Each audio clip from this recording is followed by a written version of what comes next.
all the spaceships to Davenport, prepare for humanity, and interface with a couch in space. It's Space Couch time. In studio today with Strife, the man from, aka GrimReaper4Hire from Grim Life of Hack and Slash.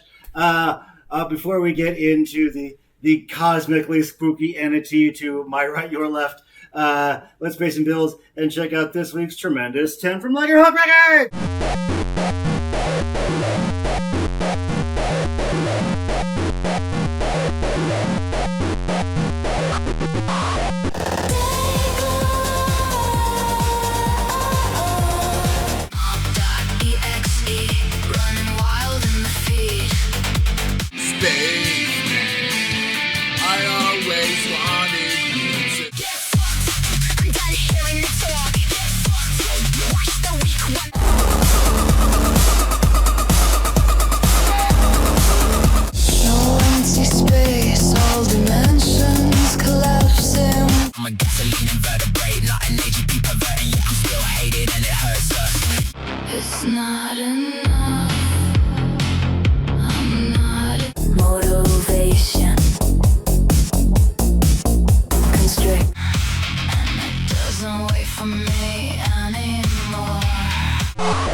And of course, still sponsored by Super 7. They just had an amazing warehouse sale, got some new Thundercat shit, and say with me, Vampire Mermaid. Now for Vampire Mermaid.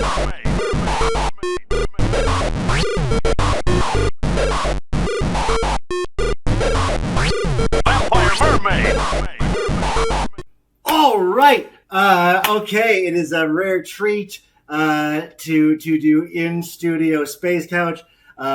We had this our favorite demon ascend all the way up from the Inferno here into space, and so welcome back to space. And we've had I don't know how to characterize it, your progenitor Aaron on the show before. And oh yeah. He's I mean, guest fan favorite. He's a little bit of a chatty Cathy. That's everybody loves that. Right. Okay, so we got Strife today in character, looking dope. Tell us about this character for your show, the Grim Life of Hack and Slash. I'm pointing the wrong direction. The Grim Life of Hack and Slash. So I am Strife, the Horseman of the infamous Four Horsemen, not of the wrestling variety, but of the world-ending disaster variety. It was kind of a rebrand. Okay. I got tired of the whole pestilence thing. Okay. Everybody running their yap, So right. Pretty much, if it's a world dooming or ending event, sinking of Atlantis, right. Pompeii level, you get a lot of shit for it in the underworld, But it's just one of those things where basically when duty calls, right. We got it covered, man. Yeah, I mean, somebody needs like a plague of locusts, or an earthquake or something. Oh, dude, that's my favorite. Oh, the earthquakes, that's the plagues. Yeah, it's the scarabs in particular. Yeah, hella goth, dude. Yeah, I love it. And of course, we are. You've been on the show many times, but for those of you just joining us, I should say other characters from the show have been on the show. We're talking about the Grim Life of Hack and Slash comedy horror show. You can find out on YouTube. I am a fan, of course. Being that I'm a fan, I'm on the Patreon, which you can find also on patreon.com. And we have not only have you updated your name from Pestilence of the Four Horsemen, but we got a new Strife look. Yeah, looking pretty sick, man. Breathable, Egyptian cotton. Many symbols blowing in the wind. You have that in the pit, the Giza sheets. Oh yeah, dude. The underworld is just such a piece of shit. It's an 80-20 split. It's like 80% unbearable, 20% rad. Okay. And usually the rad stuff is like where Erebus dwells and where all the darkness is, and things like that. But then other times you just get like out in the deserts or ruins and fuck that. Yeah, I don't know, man. A couple thousand years, you just kind of start letting go of stuff. Okay. I mean, you try not to let things bother you as much, but no, I definitely needed a more breathable aesthetic, and it's compliments of my good friend Triss, the Veilsmith, and her brand is called Fantasy, and she does nothing but kick ass and take names and make glorious creations. Yeah. The mask that I'm wearing a green wristband, and I've got looks like my hand is severed. Yeah, I mean, it looks great. Like I know she made some other masks for you. That's Fantasy, Phantomsay. Check that out. Really, really cool stuff. Because these, like, if I may, like, it's so dope. Yeah, they bend and they move. They're pretty rad, man. Hell yeah, we're gonna summon some shit. Speaking of summoning, you are on the cusp, hopefully, of bringing something into the world. We talked about this a little bit the last time your alter ego was on. But you guys have been working on Grim Golf, and for those of us on your Patreon, you made a big announcement that you've started the GoFundMe with an announcement. We'll cut that in here. This is East Tennessee, and this is endless miles of tourism purgatory. We need a haunted attraction that isn't across Hell's Half Acre, and that attraction is Grim Golf. Hello, Reapers, Ghouls, and Mortals. This is your Executioner Extraordinary, Hack the Reaper, and I'm here to tell you about a campaign to make a new haunted attraction in East Tennessee. I want no part in this. It's going to be themed after the most terrifying things that you could possibly dream of. But it's also a place to have fun with you and your friends. Alright, look, Bet Noir, would it make you happy if I told you that the theme of it is based off of wicked stories from the Deadlands? Now that is intriguing.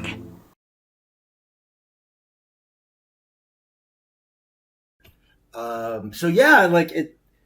I'm digging it, man. Like I think it would work great in the Pigeon Forge craziness area.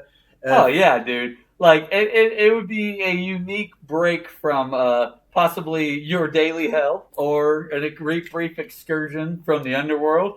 And the gist of it is that it's going to be an indoor miniature golf course, which is always rad. Love and you got a glow in the dark aesthetic, and because if you choose between regular stuff and glow in the dark, you always go dark, obviously. And the best part though is that the entire theme for the course is based off of both the Grim Life of Hack and Slash and wicked stories from the Deadlands. Yes, and we'll get into that in a second. But that is sort of you are a man of many projects, and wicked stories is sort of an atom on the molecule of Grim Life that creates one atomic nuclear. But it lost the metaphor, but that's okay because so the GoFundMe is starting right now, and for those of you outside of Tennessee, the prospective area, Pigeon Forge is it's a very Tennessee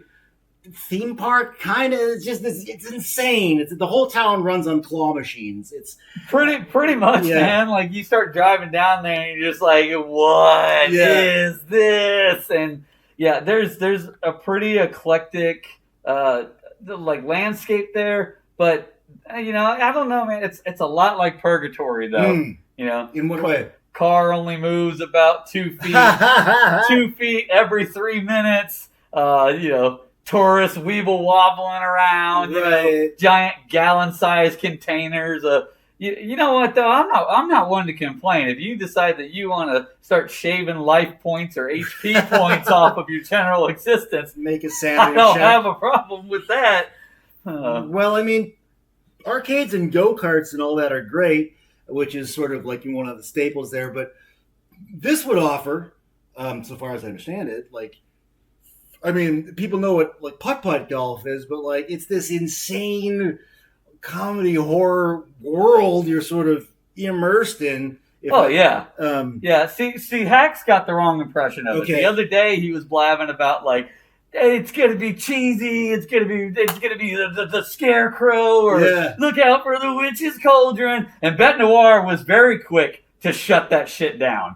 And if you're not familiar, Bet Noir is our beloved narrator for Wicked Stories from the Deadlands, and he just went deep on this whole thing. He was pretty much talking about it is showcasing the horrors of the underworld and all things that would just like drag you into a state of mind to where you're second guessing your own existence, but you're also playing mini golf. So you know what? They're both right.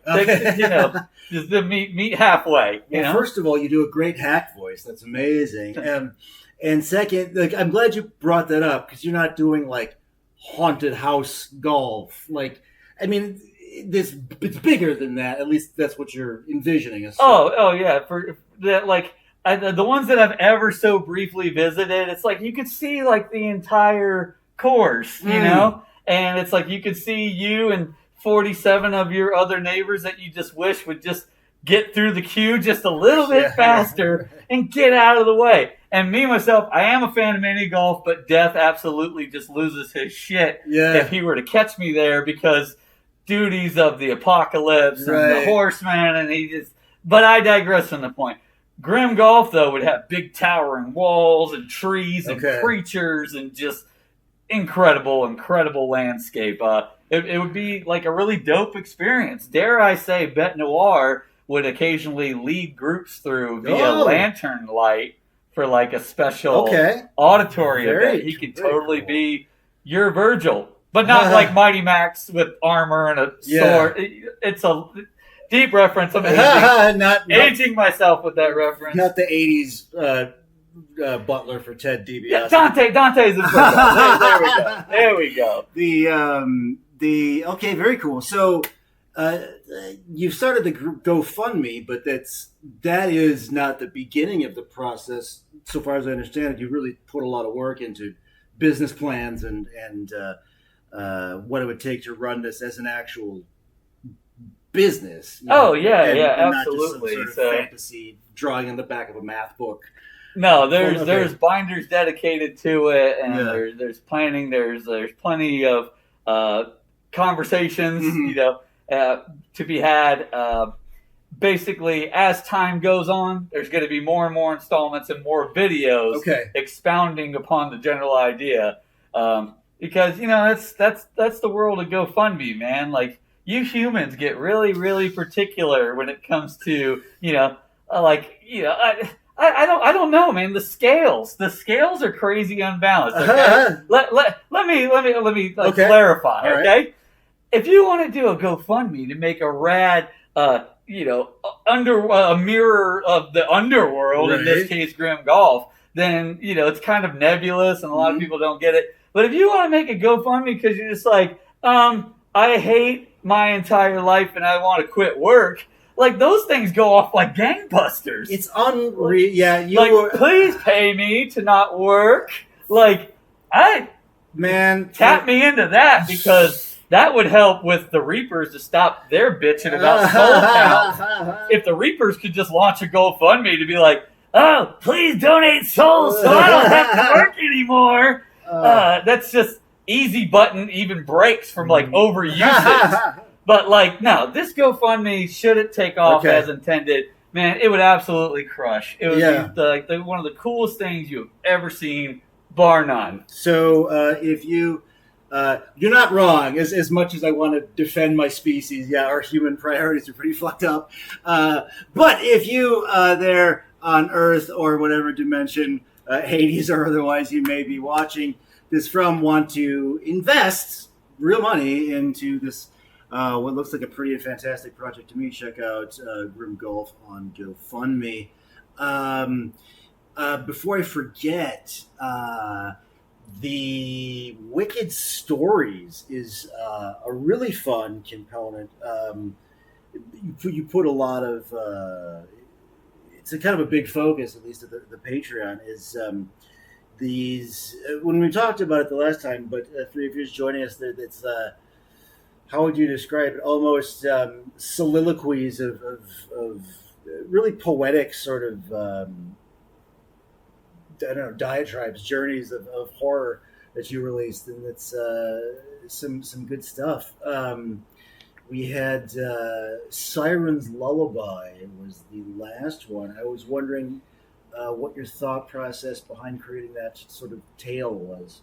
So, if I were to say, kind of like zoom out, Wicked Stories initially started out was just things that I was absolutely obsessed with, and it became a point to where like they could not be cheesy. I did not have even a shred of that in my soul. You didn't want to do like scary stories for kids. Yeah, and it definitely couldn't be the thing that you've heard 1,000 times or represented the exact same way. Was it all a dream? Exactly. It's the bad narrator.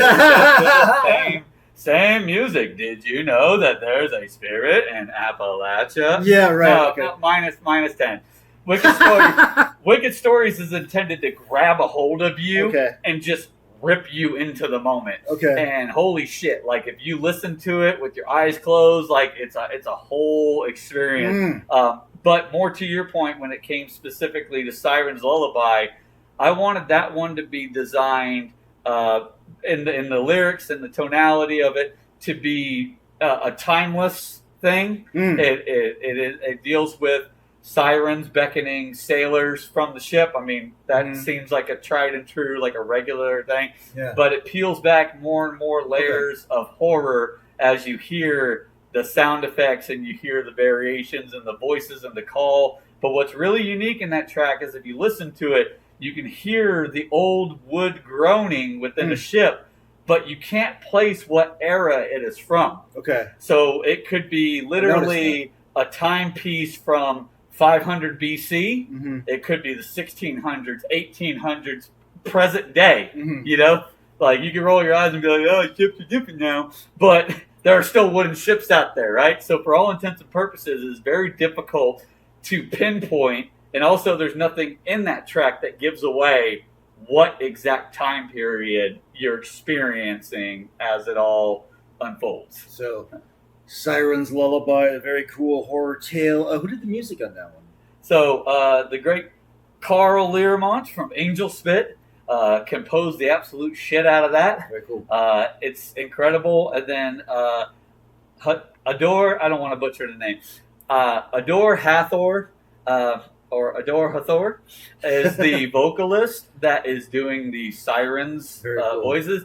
But again, when you listen to it, you'll find more and more appreciation because the variations and the crescendos and all of them, they don't repeat. And if they do, I don't know if you could even put your finger on like where that is, if that makes sense. No, I got you. It's like this evolution of interlocking cycles. It's very cool. Yeah, it's very haunting. It's very cool how both sonically and lyrically there's an ebb and a flow to the siren's call, and then it builds exponentially louder and louder to where by the end of the track, like it is just full blown terror. It is so cool. Well, we'll cut a little bit of it in here to what's your whistle, but check the rest out on Patreon, I'm assuming, is where people should go for that. Oh, yeah, for sure. Patreon is a gold mine for like behind the scenes and everything. The night sky is tranquil. The moon is a bright white. Anchored off the shore, a crew rests as torches dim. Where do you see Wicked Stories going? So in the not-so-distant future, we've previously had a Kickstarter with a lot of really dope gear. Like, I wear the hoodie every day. Yeah, custom tees and hoodies and coinage. We got like Charon's obols, like your penny for the ferryman, pictures of the narrator.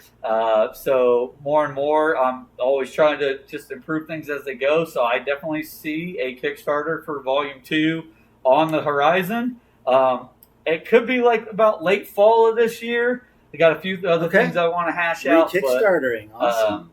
So it's looking like that. But to your point, I mean, the future of Wicked Stories, I mean, I see Grim Golf and or a haunted attraction, or both. Okay. And many installments. We sure as shit we ain't done. Okay. Like a lot of people say that and they're like, oh, just wait to see what comes next, and they got nothing. Right. Big things are coming. Yeah, I have an entire binder dedicated to Very Wicked cool. Stories, and right off the cuff, I can think of about 18 installments that haven't even been recorded yet. The guy spins plates, or demons. However, I didn't mean to misspeak. Demons on plates. Oh, demons on plates.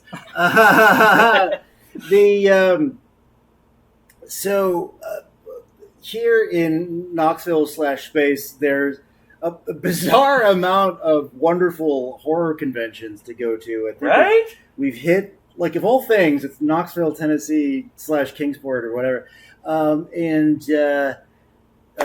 We hadn't been heretofore to FrankenCon, but I think I went technically with Hack, but that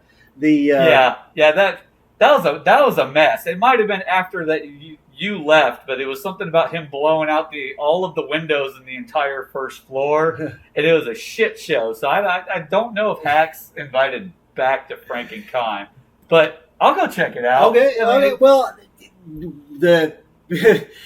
prior to any mass scale damage, we were like, damn, this is a good one. Like, the layout was a lot of fun. They got some great guests.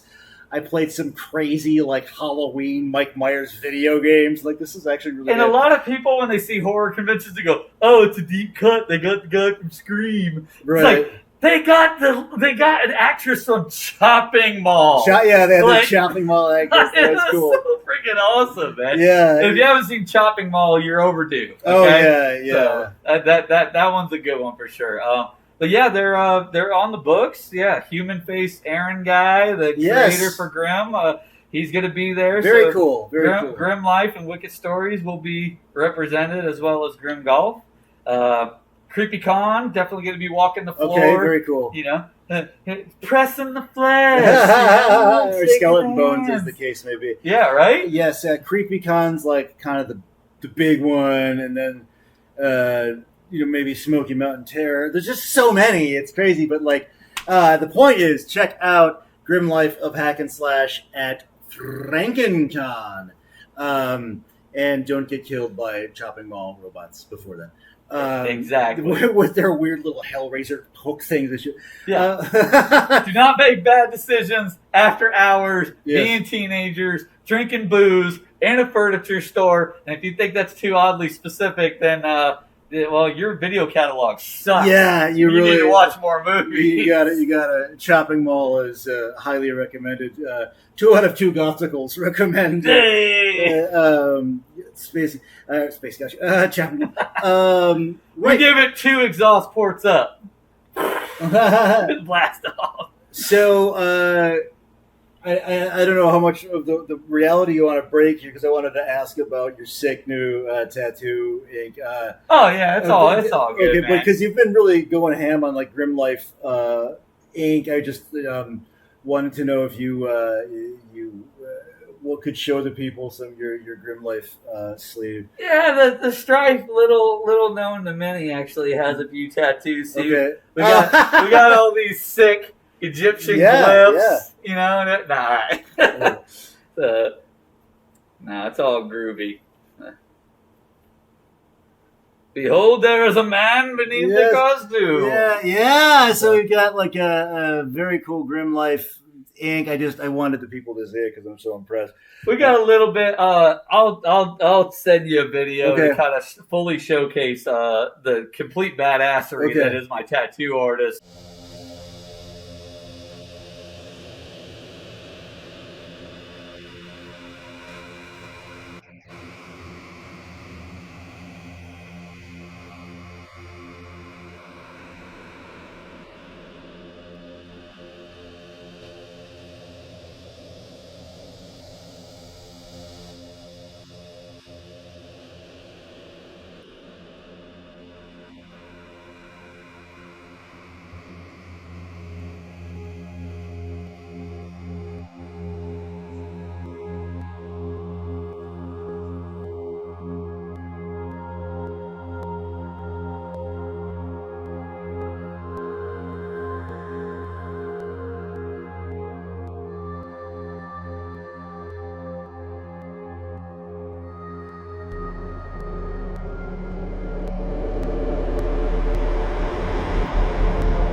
Sadie Marie Inc. is in Knoxville, and definitely a tattoo artist after my own spooky heart. Okay. She absolutely crushed the ball at the tee and really brought a bunch of characters, wicked stories, everything into the fold. And they definitely adorned, my entire right arm and what's going to start to be like the left arm. Oh, okay, cool. Heck yeah. All right.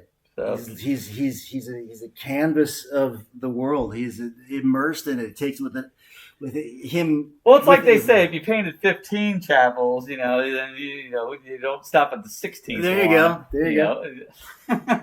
So check out Grim Life is also on YouTube, of course. Grim Life of Hack and Slash, and GrimReaper4Hire is, of course, on Ligerhawk Records with the release of Anti-Reaper, the Taylor Swift. Oh, that thing, man!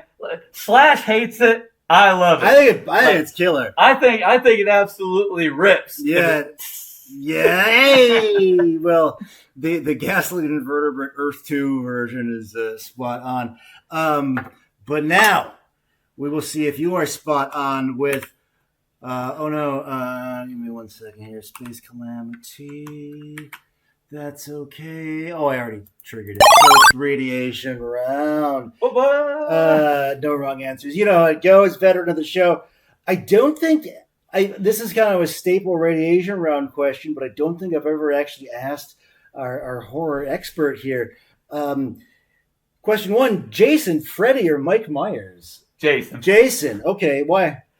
The other ones as odd as it seems, the other ones just don't make sense to me. Okay. Like, Nightmare on Elm Street was way too quick to break their own rules. Oh, yeah. They're all over the road. Like, all of a sudden, they're like, you might get clipped in a dream, you're dead. And don't get me wrong, the first one, is incredible. It's terrifying. It's like, you shit your pants scary. Right. Then the second one, they're like, yeah, but maybe you could die when you're actually sober and awake, right? And in the real world. We'll just drag you into a video game and kill you there, and then go good graphics. And then old Mikey Myers, man, it's like, okay, cool, he's the quiet juggernaut. You would think, well, if you like Michael Myers or if you like Jason, then they're cut from the same cloth. But the dude can get hit with a 357 round that can drop a chunk out of a truck when they shoot the engine block. And then he's still alive. Oh yeah, he's the king of just. And I've only seen the first. I've seen a couple of them, but so far as I know, they've never given him a mystical origin or anything. Yeah, but he can have a bazooka pull a hole blown at him. He's a dude-ass dude. He's just walking around. You can throw a hand grenade at him, and then they're just like, oh, well, thank fuck that's over. Then they're like, Halloween 17. Yeah, right. And the king of retcons, she chopped his head off in H2O 20 years ago, and then he comes back, whatever. I mean, Jason's got a little bit of a supernatural thing. Right. And as much as people shit on it, the 2008 or 9 one was dope because it showed him taking people out in different ways that were, wait for it, beholden to someone that actually attended summer camp. Oh, right. He's actually shooting people with a bow and arrow and ripping canoes apart, to try to find people. And they got an underground mine shaft, which kind of alludes to how the hell does this guy get around?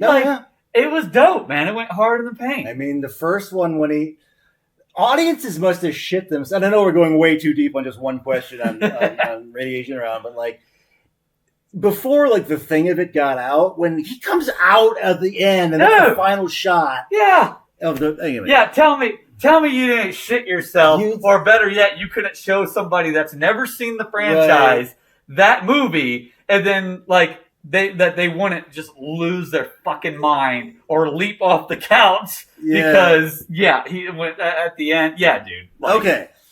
So, Jason. Jason, for sure. You and I are seeing Mortal Kombat 2 after this. So I went with the colored ninjas. Scorpion, Sub-Zero, Rain, Smoke, Reptile, Noob, Psypod, or Ermac. It's Ermac. Ermac, interesting. Okay. I was a super hard, die-hard Sub-Zero fan forever. Right. Hated Scorpion, thought he was an edgelord. Right. Everybody and their brother's mother is like, grappling hook, yeah. grappling hook like a douchebag. But no, error macros all the way because that dude's a menace. It's the way that he talks. Yeah. Anybody else could be like, I'm here for vengeance. I'm here for blood. I'm here to, for the Lin Kuei. But then this dude shows up and he's like, we are many. We are Ermac. Nice. And you're like, let's go! He's the nerdiest one, too, because he's literally named after an error macro. Like, and his levitation? He's like, get the telekinetic fuck out ninja. of here, dude. Like, Good stuff. And for our final radiation round here, what is your preferred flavor of Monster? I know you're an aficionado. I am such a basic... I have a basic e-girl on my shoulder because my favorite go-to default is the White Monster. White Monster. But it's in a chokehold because on a good day, it perfectly ties with the Hawaiian-style one, which is Pipeline Punch. Oh, okay. So both ends of the spectrum. So from the top, that is Jason, Ermac, and White Monster, which was my nickname in high school. In a death grip with the pineapple lime one. Okay, so you have, as the most frequent and audience favorite guest on Space Couch, over the course of like 6-7 years, we've been going for a while. Thank you for all you do for the show. Well, thank you for having me, man. I mean, it's always a blast to be in space. Well, we don't want to get too grim, but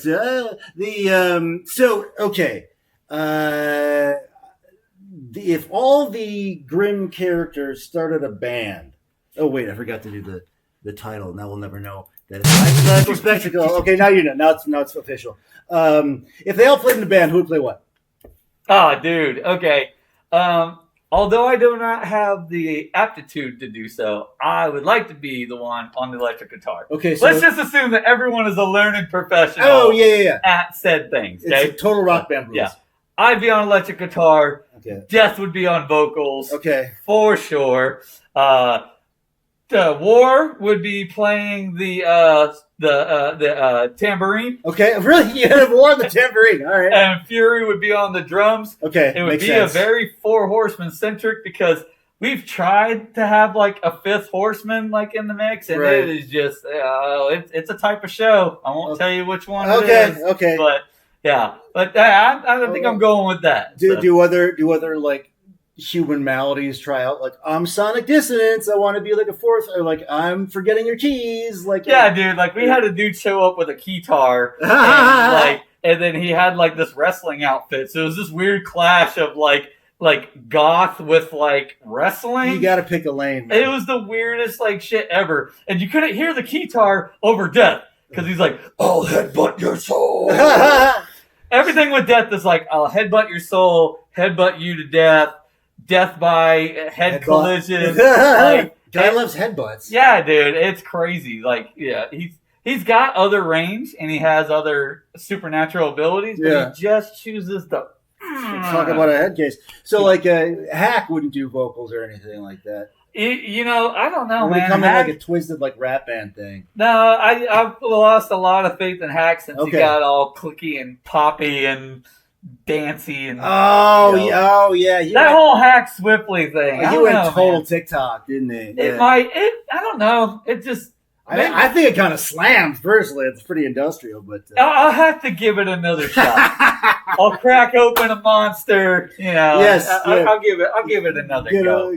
Get some White Monster going. That's not my porn name. Okay, so. What is next for the mighty Aaron / Strife? I know we're looking at the Grim Golf GoFundMe. Wicked Stories is cooking with gas. Is that what you're concentrating on right now? Essentially, yeah. Okay. And then we're trying to branch out more and just do some really cool merch that, I mean, it's hard to say like, we're going to do what's never been done before. That's my default dumbass nerd voice. Okay. But it's the cliche. Sure. It's like when people actually don't have anything to bring to the table, they leave you with this nebulous. Maybe. Oh yeah, you have no idea. Yeah. But we've got just don't let that simmer. exactly. No, I'm not going to keep anybody waiting. Like we have scrolls that you can hang on the walls that have an entire verse from Bet Noir. Mm-hmm. So that's pretty dope because if you mix that with some candles on a shelf, like you've got a really dope aesthetic. Man. Plus, if you listen to Wicked Stories, it kind of pulls it together. Gonna summon Cthulhu without thinking about it. Right? The booth design for Smoky Mountain Terror is absolutely So gonna rip. you're doing Smoky Mountain Terror. Yeah, Okay, so cool, we'll cool, be cool. at the Smoky Mountain. We're gonna have a corner booth because fuck out of here. Yeah. And instead of just being like, I'm the t-shirt guy or I'm the Prince guy, like we have a giant cylindrical lamp with a skeleton claw Very cool. like piercing from the abyss, and it has writing from Wicked Stories down the sides. And the goal is to decorate it more and more to where it looks like there are, it looks like we were talking about horror movies. Holy shit. Follow with me on this analogy. Johnny Depp, Nightmare on Elm Street, Glenn gets sucked into the waterbed. Yeah. And there is a torrent, like a mushroom cloud Just a fire hose. shape of blood. Well, replace the blood with pages from very Wicked cool. Stories. And I want it to bloom out from that point and then decorate like a canopy and archways all around the booth. Awesome, man. I want to bring the A game, dude, because like Kane Hodder's going to be there. Yeah. Danny Trejo. Danny Trejo's gonna be there. Like cast members from Scream. Like So Bud, speaking of Jason. yeah, so like there's no time for fucking around. Yeah, Like, I don't want them to just walk by and be like, oh, that's kind of neat. You guys got skull candles. Anyway. Because that's how Danny Trejo sounds. Yeah. But I want people to actually... Sounds like Bobcat Goldthwait. Right? I want people to come in and just like legit like have an experience. Oh, very cool. Very cool. We might even have a listening station set up to where people can put the cans on, if that's your terminology. Anyway, put on the headphones and they can actually listen to Wicked Stories while they're at the event. So Smoky Mountain Terror, like that'll give us the biggest amount of space out of all the events that we're doing. That's a big one. Smoky Mountain Terror is going to crush. Very cool. Very cool. Yeah. We did Strife 1.0 and I was a Cthulhu cultist at that one. Yeah, dude.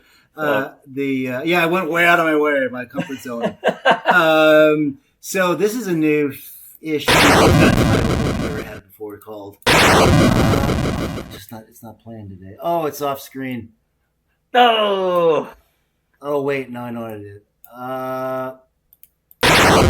There we go. What did we learn today? So we learned. Okay, Strife got a new look from Phantom as a very styling. I'm just the ribbons are so like mum ra to me. Big news is you want to check out the GoFundMe for what I hope can come to pass. We're doing Grim Golf, Dark Lord willing.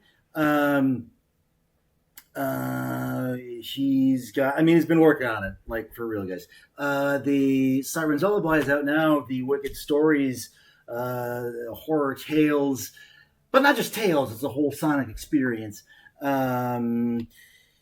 Patreon, and keep your ear to the floor of the pit for the Kickstarter for Wicked Stories 2. Check him out at not only FrankenCon, but Smoky Mountain Terror. And walking around at CreepyCon, hitting all the good ones. Jason Ermac in White Monster / Pineline. The hypothetical spectacle Four Horsemen band has War on the Tambourine. You know, I hear he went to undergrad for tambourine studies. So yeah, dude. It's good that he can. There is a nuance to it that no one can still fully appreciate. Yeah, it's not just for your girlfriend. Like there's more you got to do. So check all that out. We about to go get some tacos. I think we nailed it, man. Unless you want to toss anything else out. No, dude. I mean, like as always. I mean, it's really hard to find original creepy horror content, but If you want something that just is its own thing, it's original and terrifying and creepy and awesome, check it out, man. Because I mean, been doing the show for over 12 years, and I still can't shut up about it. Oh, before I forget, because I forgot the last episode, and I almost forgot today. But, ladies and gentlemen, this very couch, this very space couch, was gifted to me by our buddy here. So thank you, appreciate that. I was sitting on a cushion on the floor before, and oh, dude, if you're not in zero grav, then you need to be relaxing in style. Yeah. So we are once again becouched by virtue of my guest and label mate and all that. So this is Brian for Space, for Aaron for /Strife, for Grim Life of Hackin / GrimReaper4Hire, all that stuff, saying call the spaceships at Davenport, prepare for the anarchy, and interface with a couch in space. Space couch.